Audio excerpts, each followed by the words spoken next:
Forme arrondie ou forme coupante, c'est là que se trouve toute la différence. Bonjour, ici Eric de la chaîne Tennis Zone. Aujourd'hui, on discute de forme de cordage. Les clients nous questionnent souvent ce sujet-là et c'est aujourd'hui qu'on va y répondre.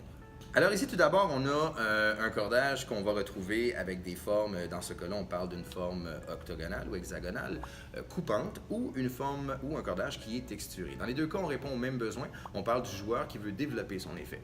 Le joueur est un peu moins habitué à l'effet, ce genre de cordage-là va tout simplement accrocher la balle pour donc faciliter l'effet. Il faut savoir que le cordage, par contre, va avoir tendance à briser un peu plus rapidement qu'un cordage normal et aussi va avoir un peu moins de sensibilité.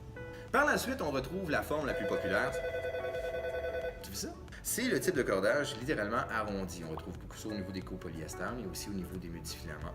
Les cordages arrondis ici ne vont pas avoir une influence particulière sur le spin. Ils ne vont donc pas accrocher la balle plus facilement. Ils ne vont pas non plus avoir un effet de kickback plus prononcé pour accélérer le spin. Ils sont donc plus réguliers. Ils transmettent une très bonne sensation.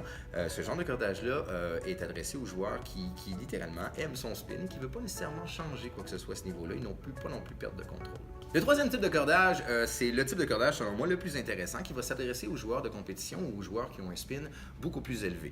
On peut remarquer que ces formes-là ont des formes octogonales, hexagonales également.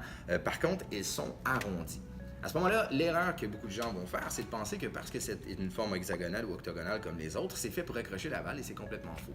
Le fait que ce soit rond, on va accrocher justement pas du tout la balle de cette façon-là. Par contre, qu'est-ce qui se passe? Il y a un effet. Il y a un effet qui est fait lorsque le joueur entre en contact, lorsque le cordage rentre en contact avec la balle et qu'il y a un effet, un mouvement d'effet qui est fait. Le cordage bouge à ce moment-là et revient en position. Ça se passe particulièrement au niveau des copolyester.